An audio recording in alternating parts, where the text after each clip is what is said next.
Hey everyone, welcome back to yet another episode of GenAI Vlog.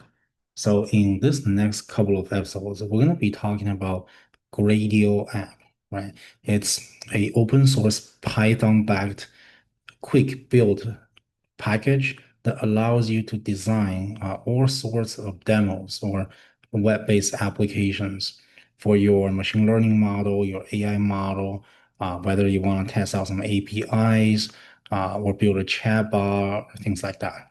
So it's an open source Python package that allows you to pretty much design a basic application and launch it had a very simple framework.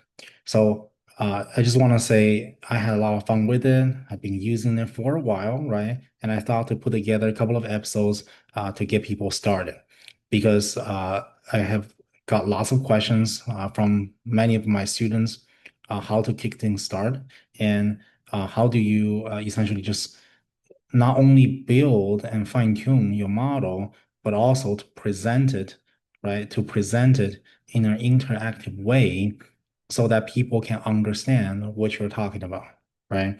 And the reason for that is because due to the recent development of multimodal model, of chatbot, of agentic AI, most of the presentation, it's going to be very difficult to be done using a Python notebook or even using PowerPoint. It's very difficult to do all of that, to present the demo using the conventional framework. So that's why this next couple of episodes, I just want to show people a couple of the quick tricks that I personally use when it handles a web app, right? What are the tricks that we can use specifically using Gradio app. So with that being said, let's get started. First things first, this is the website URL that I use to generate some ideas, get a basic understanding of the building blocks, right? On a high level, the Gradio app is an application. It's a JavaScript-based ecosystem.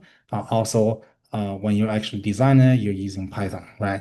It goes with these blocks, and inside of the blocks, there are rows and there are columns, and it's a very simple design. If you want a picture, say you want a picture. If you want text, say you want text. So that's why I like it.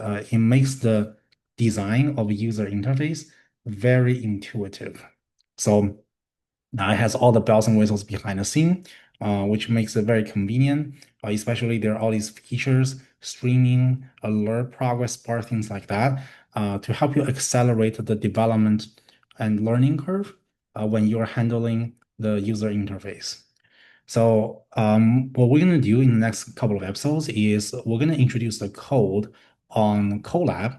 And then when we run the code, you can, of course, interact with this web app within Colab, or it will actually give you a live URL, a live link for you to interact your application on the web app as well, if that's what you prefer. So let's go ahead and get things started. You don't need a whole lot, right? You don't need a whole lot. You just need to uh, install the Gradio package. Here, the Q simply means quiet, so it doesn't pop out all that junk when you're installing it. So pip install Gradio app. When you are running some sort of interface, obviously you need a function, right? So let's just fake a function. For example, you can say define greet as a function. It will take name as an input argument, and then it will concatenate with hello, right? So if it's a world, then it will print out hello world. So very simple, right? Now let's run this one line of code, the Gradio code. It's called Gradio interface. It will toss in a function. It will send in text as input, and then the second text as a default. So let's take a look what's going on. Here, there's a name, right? And then there's an output. So for example, you can say world, you say submit, you'll say hello world. When you press the submit button, it is simply executing this greet function, right? That's it. So if I say John, John, all small cap, and then if I hit submit, it will say hello John.